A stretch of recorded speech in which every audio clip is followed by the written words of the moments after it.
Welcome to the Big Calm podcast. I'm Tara Palmer, the founder of Big Calm.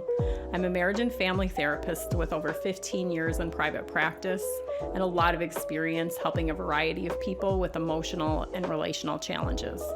While that experience is important and helpful in shaping the ideas we'll talk about here on the show, it is my work of learning to mindfully operate my own nervous system that will make your time listening to me and the Big Calm team relatable.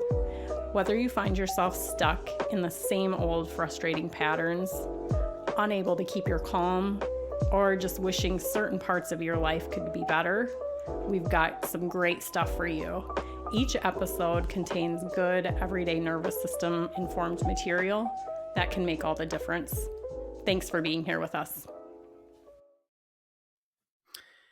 Hey everyone, it's Scott Palmer here with Tara Palmer. Tara and I are married. We didn't mention that last podcast, so thought I would get that out right away. I am Tara's full-time husband and part-time guest host for the Big Calm podcast. So glad that you joined us again this week. Tara is a psychotherapist and the founder and head coach of Big Calm, which focuses on nervous system and emotional well-being. In this episode, we're going to talk a little bit about the nervous system and sort of a user's guide or an operator's guide to the nervous system. Just wanted to give you a little bit of an overview of what it is, why it matters, what you can do about it. And thought we'd just start out with some questions and go from there. So first of all, welcome, Tara. Thank you, Scott. Scott also failed to mention the fact that he is our business guy. And so Scott's just done an amazing job helping all of us coaches kind of realize the dream that we've had and creating the platform that we operate off of and a whole host of other things that I don't even know how to put proper names to because that is not my wheelhouse. So I just wanted to also communicate that that's the other part of what Scott does for us with Big Calm. So that's perfect. You can't describe what I do, and I can't describe what you do. So I guess we're both oblivious. Yeah. well, let's jump in. First of all, we talked about teeing this up as kind of a user's guide to the nervous system. First of all, why does that matter, and what is the nervous system? Well, I'm going to start out with, and this might be a little bit redundant for some of you who listened in last time, but the nervous system is really so key to so many areas of our functioning. It is more or less like a mind-body surveillance system that's operating in the background all the time, and its primary job is to keep us safe and connected whenever possible. And so it tends to be busy reading what's going on inside of us, outside of us, so in our environment, and then in the relational spaces between us. So it's always working to detect cues of threat or cues of safety, so that it knows kind of what energies or physiological states are going to be required in order to serve us well and help us, again, stay safe or optimize our well-being. So that's kind of in a nutshell, I guess, the description of the nervous system. And just to be clear, you're talking about the nervous system kind of as it relates to psychological, emotional health, but it's also quite a bit bigger than that, right? In terms of things it does physiologically, for instance. Absolutely. Yep. There's a huge, like it's going to impact our organ systems and all different parts of our physiology. And so a lot of the states are going to kind of go hand in hand with what's needed most, I guess, kind of in our system. When I'm in a state of safe and connect, my body is what is referred to in a rest and digest mode. And so all of my digestive systems and different organs are kind of in a more maintenance pattern to optimize my well-being, versus when I'm moving into survival states, those systems are going to be receiving different types of energy. I guess I'll just keep it in a vague terms that way. because that's not the priority. It's not the physiological priority in my nervous system in terms of keeping me safe first, and then connected and in those maintenance patterns second. Great, thank you for that. And I know we had a recent blog post where we looked at a physician wrote a article for us that looked at the effects of chronic stress on the nervous system, and a lot of that article talked about all the bodily functions and things that change. Stomach aches and headache, and just a little bit of everything can go wrong because the nervous system touches doggone near everything. So I just wanted to make that clear for people that it's not just a psychological phenomenon. It's something much bigger than that.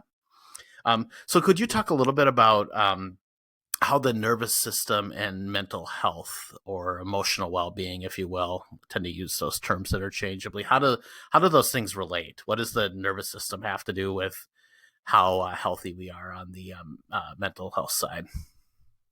Yeah, our emotional well-being is going to be really directly connected in many ways to whether our nervous system is kind of in a optimal patterning for well-being, or whether it's gotten set up in a way that's prioritizing more protective strategies. And so our nervous system, I'll kind of review some of what we talked about last time, is broken down into three different parts. And so there is I guess maybe one of the most familiar parts of the nervous system for a lot of people is the fight or flight part of the nervous system, which is known as the sympathetic nervous system. And it is going to read, like, when our nervous system reads something as a threat, it's going to be responding in a way that's getting us ready for protecting ourselves. And it's going to protect ourselves through those fight, flight, freeze, and kind of fawn patterns. And then when that, or if that part of our nervous system doesn't accomplish what it needs to, our system will then drop into what is called a dorsal state. And so if you think of animals in the wild, if they are under threat, they're going to do their fight, flight patterns typically first. And then if that doesn't work, they're going to drop and play dead. And so our nervous systems function the same way, where if the fight flight energies don't do what they need to for me, then I will drop into a more collapsed state and essentially be kind of playing dead. And then the third part of the nervous system is called the ventral vagal part of the system. And that is the part of our system where we do experience that rest and digest state that I was mentioning earlier. And it's the part of the system where I get to prioritize, being connected to other people, being connected to myself, maybe noticing my deeper passions, dreams, the things I care about, having fun, having just enjoying life. And so those are the things that are going to happen in the ventral part of the nervous system. So coming back to your question about what does all of that have to do with emotional health, that there are a lot of people who maybe grow up in less than optimal environments in terms of experiences or contexts that prioritize safety in the nervous system versus if my system is in environments where it just isn't always safe, I'm going to prioritize protective patterns. So my nervous system is going to get more accustomed to traveling parts of the nervous system like the fight and flight or the dorsal states of collapsed. And so said another way, in the world of emotional well-being, I'm experiencing a lot more anxiety because I'm on edge more often. And that's all by design, right? So if I'm living in a context where I need to be pretty alert and aware in order to stay safe, that has a functional purpose to it. It's doing me a huge favor. It's not a problem. It's really a benefit to me. So my nervous system is always trying to operate in my best interest. But then there are times where we might be in an environment where my nervous system has been patterned and it prioritizes those protective states. Then maybe my context shifts, and that's no longer necessary for me to be living in those protective states anymore. but my nervous system is set up to be running in pretty high anxiety a good chunk of the time. And that anxiety, again, is more, if we think of it in these terms, it's more of those fight flight type of energies that are just there trying to take care of me. So it's not uncommon for people to end up having, what we're diagnosing as mental health conditions that are really related to these patterns that have been established in their system for really, really good purposes at one point in time, but are maybe needing some repatterning work now that they're in a new context. And you spent over a decade in private practice working with lots of different people, and you have a lot of other therapists that you interact with, are friends with. Would you say that our current mental health system does a good job kind of understanding that and working with that, or do we end up treating a lot of the symptoms as opposed to the core or the root cause? Thankfully, I think there's more and more movement towards these awarenesses growing in terms of like what are the effects of trauma, what are the effects of trauma on the nervous system, um, and and what do we do with that information? So I would say it's definitely everything is moving in a nice direction right now. And I certainly see challenges that have come about for people when the emphasis becomes kind of a diagnosis. And sometimes people are identifying with that diagnosis almost at the level of their identity. And so it kind of can perpetuate their relationship with those protective patterns as opposed to helping them recognize that oftentimes it doesn't have to stay that way. Oftentimes there's things we can do to start repatterning our systems and creating change, that we are not the patterns in our system. We're more than that. Love it. Well, you talked about things starting to change too, and for my day job, I work in healthcare, and I also teach at a school of public health. And one of the things that's true in medicine and in healthcare is that it often takes about 17 years to move from sort of known into a known best practice into something that's actually happening sort of everywhere, right? Where it's the uptake is really high and people are doing this everywhere. And so I think maybe what I'm hearing you say is that maybe 15 years, 17 years from now, we can expect to see this. But until then, maybe we're going to see a lot more over identification with symptoms than would be healthy. Yeah, I guess I would say some of this has been in the works for a while. So we're kind of sitting in the middle of what I would consider an exciting time where these things Mm. are starting to be applied by more and more practitioners. And so I would say we're maybe kind of like uniting with a force in the sense that there are others out there really trying to do this great work right now. And to your point, it definitely is a gradual evolution of kind of coming to understand things in new ways and empower our clients with that knowledge too. Right now, as opposed to in 2035, when Right, they could have right. benefited for another decade. Yeah, I love that. One of the things that struck me as you were talking about kind of that fight or flight energy and this nervous system and the different parts and how we respond is that I think there's certain things like in the history of humans, if you think of like the classic example of a tiger's coming and I gotta react. I gotta figure out whether I'm gonna run away from that sucker or whether I'm gonna turn around and try and fight it. And maybe in the nervous system as well, even today, there might be a situation where I'm nearly in a car accident, and that triggers that fight or flight, and that's maybe I don't know if legitimate is the right word, but that's a natural response to almost getting blindsided by another vehicle. I'm aware of those things probably at some level, whether it was the tiger or the car.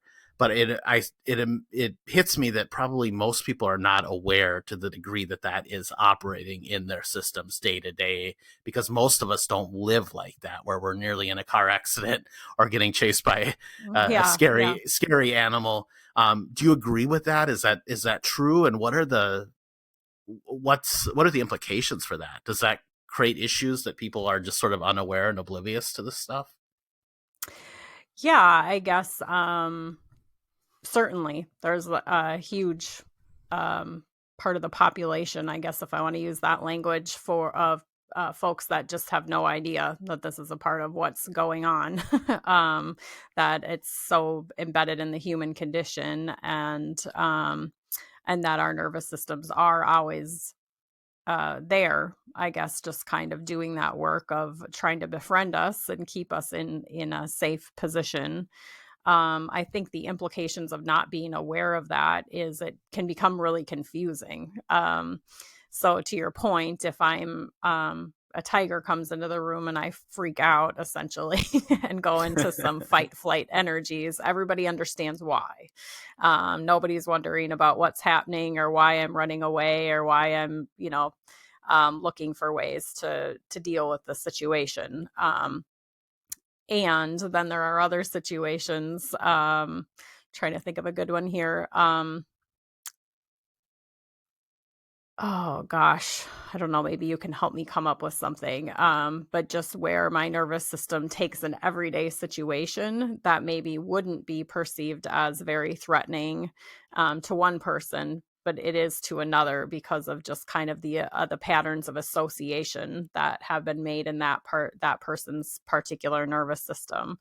And so I was going to say, I think one good example. I mean, some people are terrified of flying on, yeah. on a right. They hop on an airplane, and it's a major ordeal, and lots of other folks could care less. I mean, maybe apart from dealing with the inconveniences of air travel and Right, being, right. being treated like a sardine, but they're not. It's not triggering a fight or flight response. They just assume that they're going to get where they need to go safely. Yeah, great example. And so, you know, most of us who fly, I kind of have that awareness, maybe cognitively, of statistically, the likelihood of anything going wrong on that flight is incredibly small, or we probably wouldn't be hopping on the flight to begin with. um, and there's a huge difference between that cognitive knowing, having that data and that information, and then what my body believes to be true. And so the patterns of association that are present in our nervous system, if I've, who knows, maybe from a young age, I watched something on the news, or I watched a scary, like a movie where there was a plane crash, and the thing that got set up in my nervous system at that unconscious level is basically plane equals death. Mm. Then my nervous system is in that unconscious way thinking of this um, air travel as like I am on my way to death. And so then everything that would go on at a time we're in a life threatening situation is going to be starting to get more activated in our system. And it's going to be dependent on each individual exactly how intense that response becomes, and how much they're able to moderate it with other things to be also sending some cues of safety into their system. Um, but yeah, again, it's a great one because oftentimes if I'm just sitting there on the plane, I'm watching a movie, I'm not experiencing this isn't an immediate threat to my life kind of situation, but my nervous system might not know that. So you talked about, to use different words, there's sort of like mini freakouts, and then there's like really big scary freakouts. I mean, people can have a whole like degree or range of emotions tied to things. What do people do, or what can they do to help with those things that maybe they know shouldn't set them off, or they're not sure, but it does. It's stuff that's there, so they're aware of it, but they don't know what to do about it. Yeah, I think there's a variety of things we can do. I mean, I think one of the first things, and I mentioned this at the end of our last podcast, was just kind of this idea of learning to notice. um, because a lot of us don't know that the nervous system is operating on us, then it is just kind of having its way with us. And I don't have a sense that there is anything I can do about it. So, kind of step one is to notice, oh, I think that's my nervous system doing some of what it does to Mhm. try to keep me safe. And then once I'm noticing it and I kind of understand myself as the operator of it instead of out of control and it's just happening to me, then I can do things like recognize, ooh, like I am more worked up about sitting on this airplane than I want to be. That's not super helpful to me. And then ideally, we're working to shift the energy in our body to match that information in our mind. And so I could tell myself, I'm safe, I'm safe, I'm safe, the entire flight. And yet inside be, my heart is racing and my got sweaty palms and I'm just kind of a mess emotionally or physiologically speaking. I'm just rather miserable. Or I can say, okay, um, yeah, wow, my nervous system really thinks that I'm in for it. Um, but I don't actually believe that to be true. And so then how do I bring some energy into my system? That might happen through meditation or deep breathing. There's just a variety of strategies we can use to start helping our bodies know what is actually true as well. And that's kind of a simplified answer. In our courses at Big Calm, we get into more in-depth stuff of what are some of the other maybe unconscious programs that are running in our system that also contribute to those things. And so that gets a little too long for our episode here today to get into all of that. But there's a couple of those other pathways also that can start to create a shift away from the original association into building a new association into our mind-body experience. So we talked about some of the specific associations.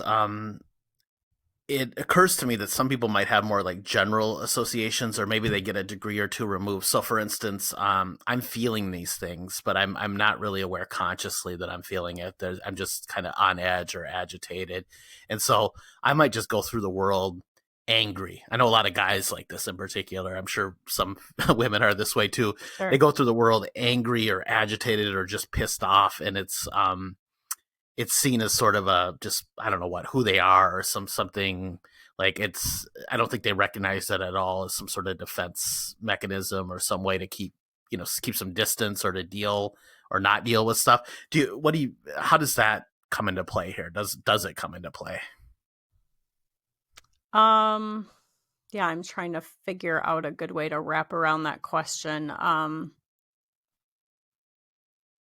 Yeah, there's such a confusion for a lot of people when they don't know about their nervous systems, to assume that kind of like whatever states I've been living in most often, most frequently, that's just kind of like it's a reflection of like maybe my personality or who I am. I've just always been that way, you know? Yeah. And so I'm just not the most patient person, or I'm the kind of guy that's like, don't mess with me, right?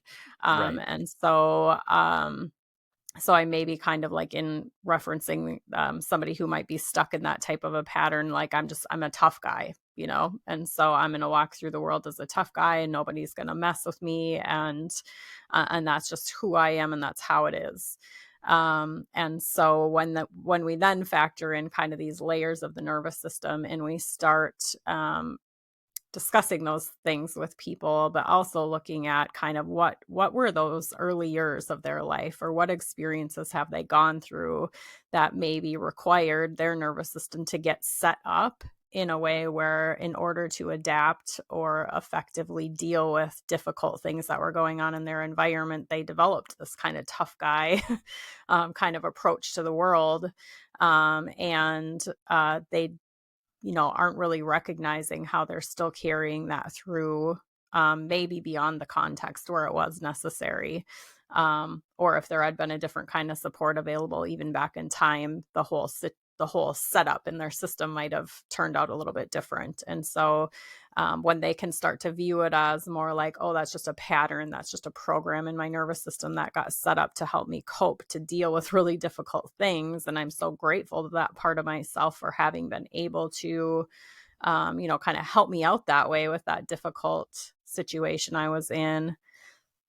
But maybe I don't have to stay stuck living in that pattern anymore. Maybe some of the things that I felt even way back when I was young, some of the needs I had or the desires I had that weren't attended to are things that could be attended to now. And that there's this whole different way that that person could potentially start living in the world that has nothing to do with being a tough guy. it really hit me that you said grateful. So the idea of being grateful potentially for things like anger or for maybe even shutting down and being depressed or sort of under functioning. Yeah. Um, could you talk a little bit like how it's a strange concept to marry gratitude with something like that?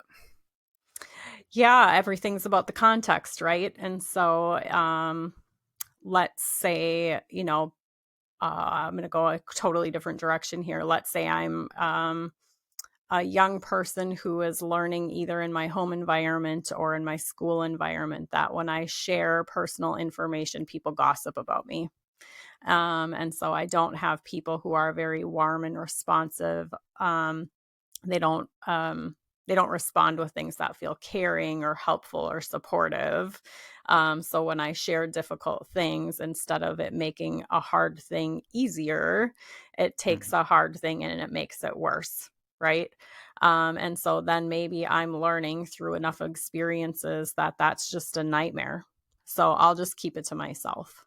And so I may be starting to practice patterns of isolation or disconnection from other people, which, in an ideal world, we really don't want young people or any people for that matter to have to kind of live emotionally isolated in the world. And if my choices are to be gossiped about and talked about negatively on top of already struggling with difficult things, maybe that's something I'm grateful to myself for having figured out, because that might otherwise be considered a boundary, really. Um, it's just that because I'm so young and I don't have access to the insights I would need or a whole variety of resources for how else could I go about getting these needs met, it ends up being patterned in a little bit more of an all or nothing type of a way.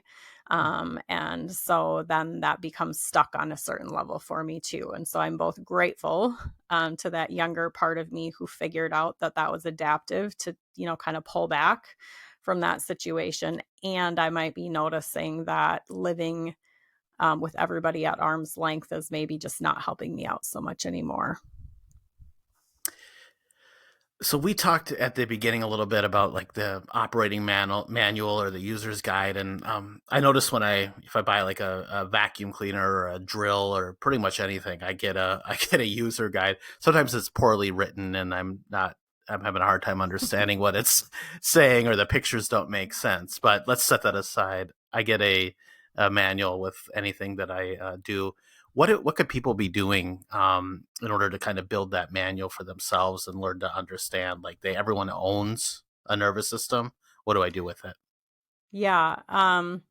Well, I guess, that is part of the work we're trying to do at Big Calm, is to provide, our Compass course is set up in a way that allows people to really start to understand some of the basic functioning of their nervous system and know how they can take care of it, so to speak, and then how also they can repattern it and respond to some of those states that are coming up in different situations.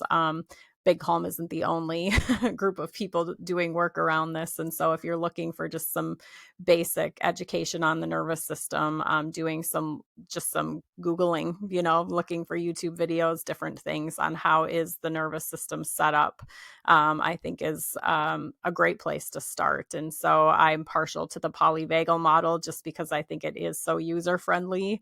There's a lot of very sophisticated things that go on inside of our mind body system. And for most of us, getting into the nitty gritty of all of um, the sciency stuff kind of behind it isn't necessarily super helpful. Certainly not harmful. Um, but it's just not necessary in terms of starting to know kind of how do I listen to my own system and how do I respond to these different energetic or state based kind of cues happening in my physiology in a way that helps me start to optimize my well being. So, does that feel like it answers kind of the question you were looking to have me answer? Yeah, I'm just thinking if this thing is so big and we all own one, it seems Yep. like it would be a really good idea to start kind of building that manual to figure out how do we use this? How do we shape this in a way? How do we learn to work with it in a way Yep. that works for us as opposed to just sort of having it either there and we're aware of it and it bothers us and we don't do anything about it, or perhaps even worse, we're unaware of it, but it's still there and it's still operating on us and affecting us, and we just are completely blind to what it's doing. Yep. So you talked about focusing not so much on the science, because I think you're right. Most people don't care. It doesn't really matter that this particular chemical is released or that this neuron fires with this other neuron and creates this response. It's more like, I've got this problem. How do I fix it? In the spirit of that, if someone is sort of stuck right now and they're kind of camping out in something nervous system related, be it anxiety, be it they're shut down or depressed, or they're playing too much video games, they're drinking too much alcohol, whatever that is, what are like a couple of things maybe that they could do to start to get some positive momentum? Because most of these things, you're not going to flip a switch and have it be better tomorrow, but for almost Right. everything, there's something proactive that people can do to take that first step. So what would be a step or two that you'd recommend? Yeah, it's a complicated question in the sense that some of the answer depends on what state we're talking about. And so if, let's say, for example, somebody's running more anxious than they are, like as they're noticing kind of how their system seems to be patterned, and they're noticing, ooh, like I am on edge more than I need to be.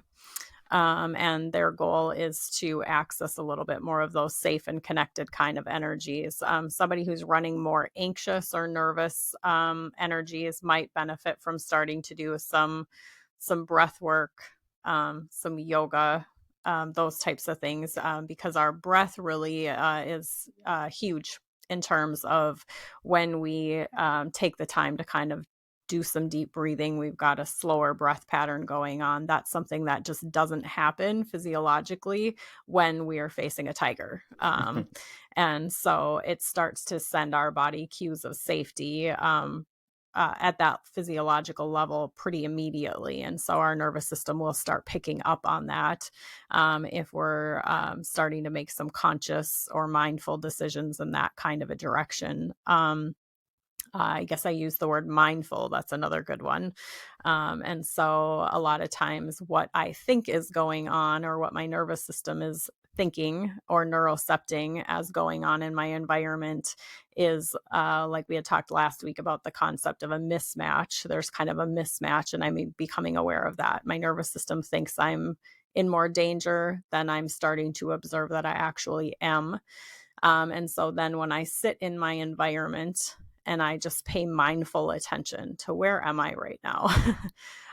What's actually happening in this immediate moment? And I center myself in this present moment, my nervous system starts to pick up on the realities of what's going on in my immediate world, rather than what it originally maybe kind of like, again, thought was going on. So that's kind of an answer, I guess, if I were to respond to some anxious energies. And then there would be different thoughts, I guess, if we wanted to unpack what do we do when we're stuck in a more dorsal or depressed type of energy. So I don't know if you want me to get into all of that today, or if we want to save that for another time. Well, I think we're about out of time for this episode, so we'll definitely unpack that in a future episode. But thank you again for your time, and everyone out there, thank you for joining us. Really appreciate it. Next week, we're going to be talking about contagious energy. This idea that energy doesn't just live within one of us, but if I, for instance, am agitated, I'm likely or more likely to spread that agitation or anxiety or depression, whatever, to other people. So that this idea that energy is contagious in much the same way that like a cold or flu can be contagious. So join us next week for that. Be sure to subscribe so you don't miss an episode. And as always, thanks for joining us, and Big Calm. We appreciate it. This podcast represents the opinions of Big Calm and our guests. The views expressed by guests are their own, and their appearance on our podcast does not imply an endorsement of them or any entity they represent. Podcast content should not be taken as medical advice. All content is for informational purposes only. Please consult your healthcare professional with any medical questions. In no way does listening, reading, emailing, or interacting on social media with our content establish a doctor-patient or therapist-patient relationship. Privacy is of utmost importance to us. All people, places, and scenarios mentioned in the podcast have been changed to protect confidentiality. This podcast should not be used in any legal capacity whatsoever, including but not limited to establishing standard of care in a legal sense or as a basis for expert witness testimony. No guarantee is given regarding the accuracy of any statements or opinions made on the podcast. The contents of our podcast and related show notes are all copyrighted content owned by Big Calm LLC. All podcasts and show notes that are distributed to the public for free can be redistributed via hard copy or electronic copy for free, only if Big Calm LLC is included as the acknowledged author within the actual media that is redistributed. This podcast is owned by Big Calm LLC.